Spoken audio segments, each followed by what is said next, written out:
What happens when one of Australia's most beloved young conservationists walks into a brightly lit television studio expecting a warm conversation, and instead steps into a carefully staged ambush? What happens when smiles are rehearsed, applause is pre-timed, and a question isn't really a question at all, but a loaded weapon waiting to be fired live on air? And what happens when the person on the receiving end doesn't realize it, until it's already too late? The studio of The View always looks warmer on television than it feels in real life. Under the lights, the air runs cool, recycled, faintly metallic. The kind of cold that creeps under your skin if you sit still too long. Cameras hang overhead like mechanical birds, their lenses blinking red, silently tracking every movement, every breath, every blink that might become tomorrow's headline. The audience files in slowly, guided by production assistants with headsets and practiced smiles. There's an energy in the room, not excitement exactly, but expectation. The kind that hums just beneath the surface, like static before a storm no one wants to name. At the long, glossy table, the hosts are already seated. Whoopi adjusts the papers in front of her, eyes scanning without really reading. Sunny leans back, arms folded, listening to something whispered off camera.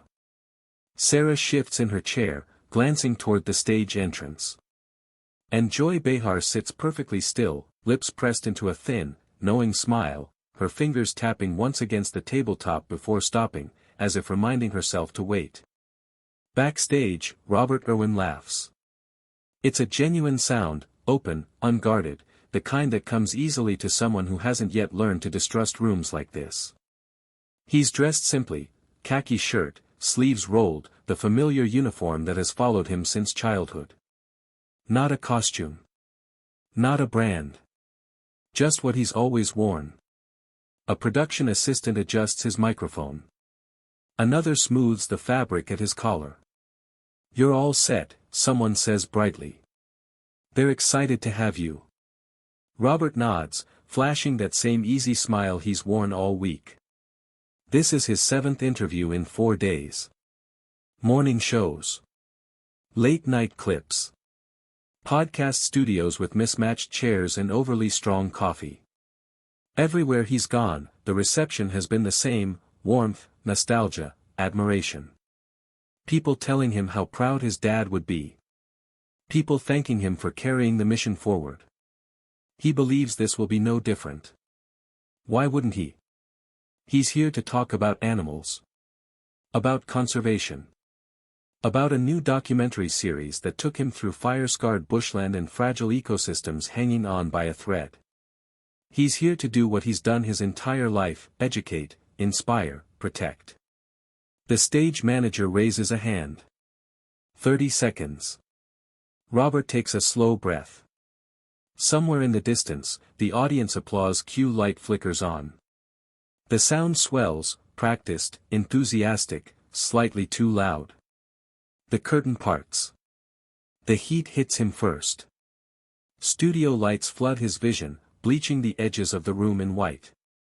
Applause crashes over him in a wave, and instinctively, he lifts his hand to wave back, grin widening as he steps forward.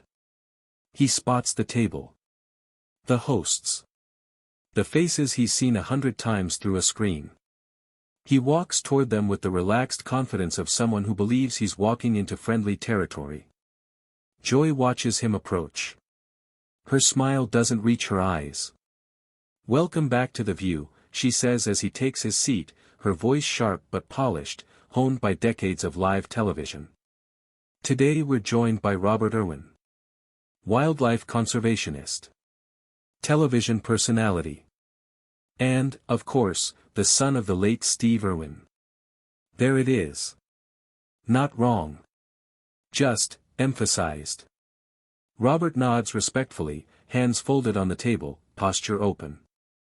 "Thank you so much for having me." The audience applauds again. A little louder this time. Joy tilts her head, studying him. There's a pause, not long enough to feel awkward to a casual viewer, but long enough for something else to slip through. Calculation. Intention. "Now, Robert," she continues, leaning forward slightly, "I've been watching your interviews. Your documentaries. And I have to say, I couldn't help but wonder something. Robert shifts almost imperceptibly, the way people do when they sense a change in temperature before they understand why. Of course, he says easily. Joy doesn't smile this time. Are you actually doing anything new, she asks, or are you just coasting on your father's legacy? The studio freezes. It's subtle, a collective intake of breath, a ripple through the audience as smiles falter and bodies stiffen. One woman in the front row lowers her hands mid-clap. A cameraman adjusts his grip, instinctively steadying the shot. Robert's expression flickers. Just for a fraction of a second. Then he recovers. Well, he says calmly, voice steady, I've been involved in conservation work since I was very young. I work closely with endangered species programs, rescue operations, and... Joy cuts him off with a sharp tilt of her chin. But it's still your father's work, she snaps. Isn't it? The warmth drains from the room. Whoopi glances sideways. Sonny's eyebrows lift slightly. Sarah shifts again, uncomfortable now, her foot tapping under the table. Robert keeps his tone measured. Conservation isn't about ownership. It's about impact. The mission has always been bigger than one person. Joy lets out a short, dismissive laugh. That's exactly the problem, she says. You dress like him. You talk like him. You act like him. At what point do you stop playing dress-up in khakis and become your own person? A murmur moves through the audience. Robert inhales slowly, visibly grounding himself. My father inspired me, he says carefully. But the work speaks for itself. The animals don't care about ego. They care about survival. Joy rolls her eyes. Oh, please, she says. That's convenient. Don't you think maybe you're afraid? Afraid to step out on your own because you might not measure up? This time, the silence is heavier. Robert's jaw tightens. His fingers curl slightly against the table, then relax. He's still polite. Still composed. But something has shifted behind his eyes. I don't see conservation as a competition, he replies. I see it as a responsibility. Joy leans back, crossing her arms. Maybe, she says coolly, it's time to grow up. Stop running around with animals and find a real job.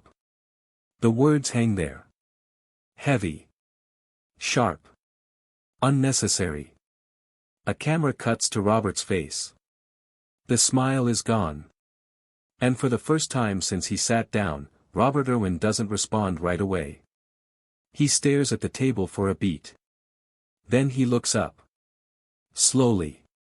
Deliberately. And in that moment, before he speaks, before anyone moves, before the audience understands what's coming, the entire studio seems to lean forward, suspended on the edge of something that can no longer be stopped. The pause stretches longer than live television ever allows. It's not dead air, the microphones are still hot, the camera's still rolling, but something heavier has taken its place. The kind of silence that presses down on your chest, that makes even the audience afraid to breathe too loudly. Robert Irwin remains still. Not frozen. Not stunned. Composed.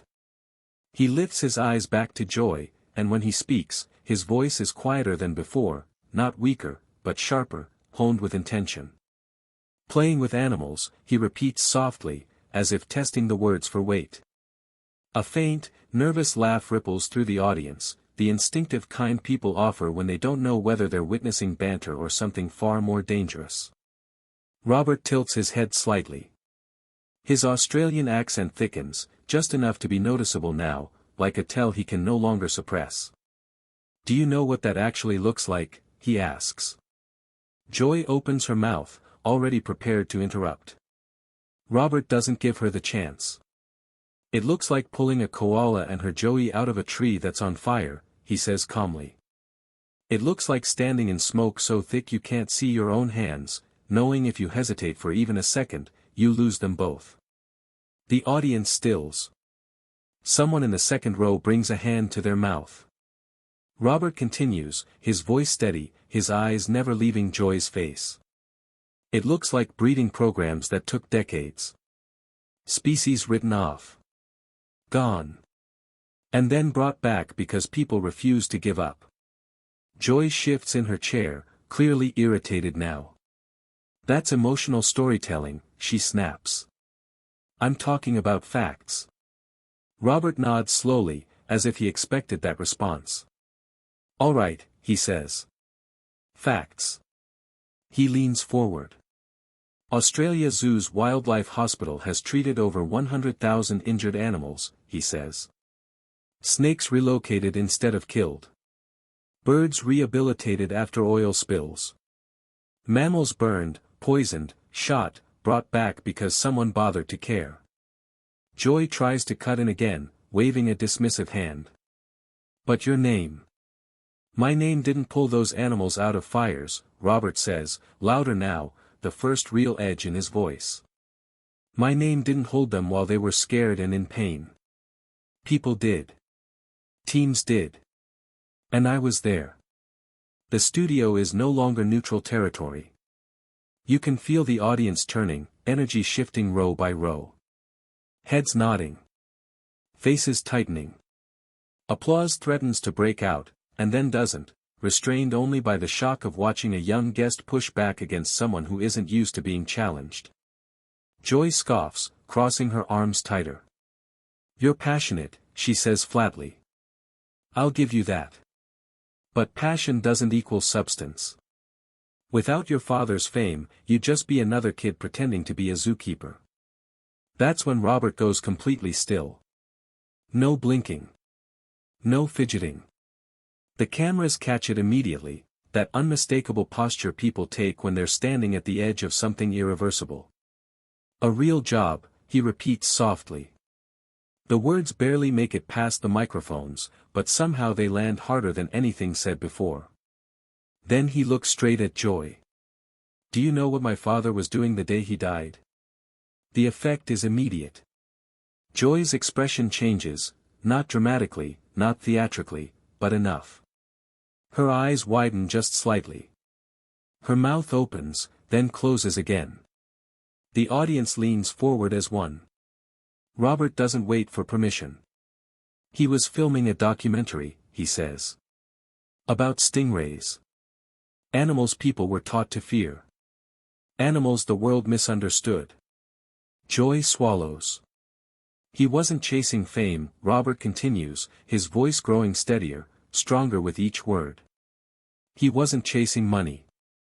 He was educating. Protecting.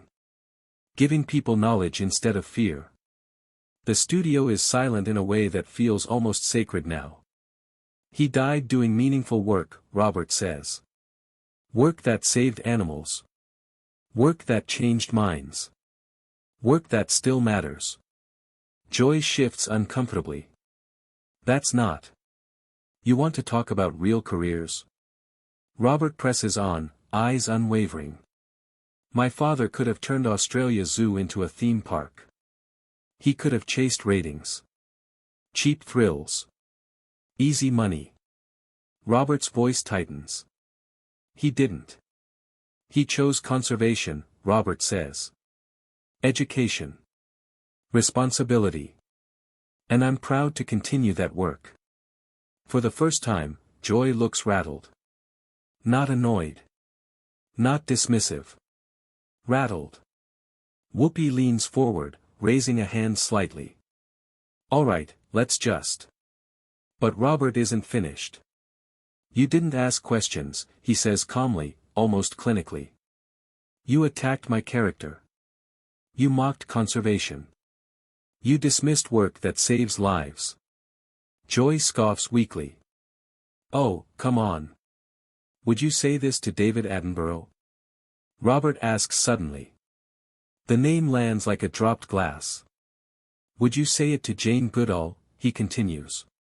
Or is this only acceptable because I'm young? Joy opens her mouth. Nothing comes out.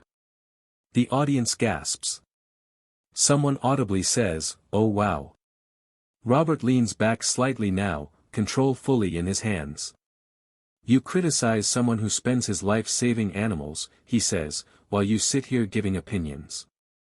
Joy stiffens. "Maybe you just needed someone to tell you the truth," she fires back, desperation creeping into her voice now. "Not everyone thinks you're special because of your name." That's the moment. The exact moment. Robert stands. The movement is sudden enough to jolt the cameras, one operator scrambling to reframe the shot. Gasps ripple through the audience. Security at the edge of the set shifts instinctively, weight moving forward. "Special because of my name?" Robert repeats, standing tall, his voice calm, ice cold. "Do you have any idea what that name actually means?" Joy lifts a hand. "Robert, sit down." "I'm not sitting down," he snaps. The room explodes in whispers. "That name," Robert continues, "means waking up before sunrise to care for animals. It means learning crocodile behavior as a child so other people don't get hurt. It means carrying responsibility most people never choose." Joy's voice rises. "This is my show." "You ambushed me," Robert says, unwavering. "You belittled my work. You insulted my father. And now you want respect." He reaches up and unclips his microphone. The click echoes louder than it should. "I came here to talk about endangered species," he says. "Instead, you turn this into a personal attack for ratings." He places the microphone gently on the table. Then he looks directly into the camera. "If you actually care about wildlife," Robert says, voice steady, "go look up the work we're doing at Australia Zoo." The audience erupts. Applause. Gasps. Shouts. Joy sits frozen. Robert steps back from the table. And as he turns toward the exit, the studio realizes, all at once, that this interview is no longer just uncomfortable. It's historic. For a moment, no one moves. Not the hosts. Not the audience. Not even the cameras, which continue rolling out of habit more than instruction, capturing a scene that no producer could have planned and no editor will ever fully control. Robert Irwin stands at the edge of the set, shoulders squared, breathing slow but deliberate. The studio lights still burn hot against his face, but the warmth that once defined the room is gone. What remains is tension, thick, charged, unmistakable. Behind him, the table feels miles away. Joy Behar sits rigid in her chair, hands clenched so tightly together that her knuckles have turned pale. Her mouth opens slightly, as if searching for something, a rebuttal, a joke, control, but nothing comes. For the first time in decades of television, she looks genuinely unsure of what to say next. Whoopi finally breaks the stillness. "Okay," she says, voice low, careful. "Let's take a breath here." But the moment has already slipped past breath. Robert turns back once more, not toward the panel, but toward the audience. His gaze sweeps across the rows of faces, some wide-eyed, some emotional, some visibly shaken by what they've just witnessed. "This work isn't about me," he says quietly. "It never was." His voice carries differently now. Not defensive. Not reactive. Grounded. Final. It's about animals that don't get interviews. Species that don't get second chances. Ecosystems collapsing while we argue about personalities and clothes. Joy shifts again, trying to regain footing. "You're being dramatic." Robert looks back at her, not angry, not hostile, just disappointed. "No," he says. "I'm being honest." Off camera, a producer's voice can be faintly heard, urgent, whispering into a headset. The floor manager gestures frantically toward the hosts, signaling for a transition, a commercial, anything. But live television doesn't always obey. Robert takes one final step forward, stopping just short of the camera's edge. The lens tightens on his face, the son of a legend, yes, but also a young man carrying something heavier than legacy. "You asked for the truth," he says. "Here it is." He pauses. Conservation isn't entertainment. It's not a costume. And it's not a punchline. The audience erupts again, louder this time. Applause crashes through the studio, uncontrolled, emotional. A few people stand without realizing they are standing. Someone shouts, "Thank you." Another wipes tears from their face. Joy stares straight ahead now, jaw locked. Robert nods once, almost to himself. Then he turns. He walks. Not rushed. Not storming. Each step measured, intentional. The sound of his boots against the studio floor echoes louder than it should, a steady rhythm cutting through the chaos behind him. Security shifts but doesn't intervene. They don't need to. As Robert disappears backstage, the applause follows him, trailing, unresolved, until suddenly, abruptly, the screen cuts. Commercial. At home, millions of viewers stare at their televisions in disbelief. Social media ignites instantly. Clips flood timelines. Hashtags surge. Comment sections explode. Some call it disrespectful. Others call it overdue. Many call it one of the most powerful moments of live television they've ever seen.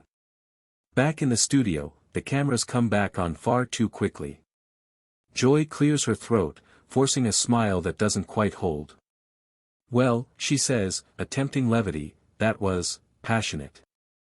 No one laughs. Whoopi looks at her, then at the camera. "We're gonna take another break," she says flatly. "We'll be right back." But the damage is done. Robert Irwin doesn't return to the stage. He doesn't issue a heated statement. He doesn't fire back online. Instead, later that day, he posts a single photo, him releasing a rehabilitated animal back into the wild. The caption is simple. "The work continues."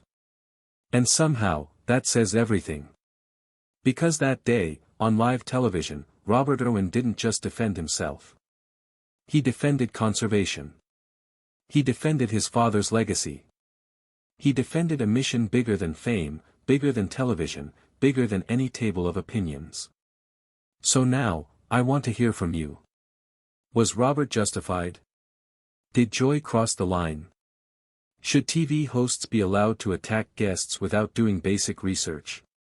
Drop your thoughts in the comments, I read every single one. And if you want more unbelievable, unfiltered TV moments like this, make sure you like, subscribe, and share this video with someone who needs to see it. Because sometimes, the most powerful moments on television aren't scripted. They're real.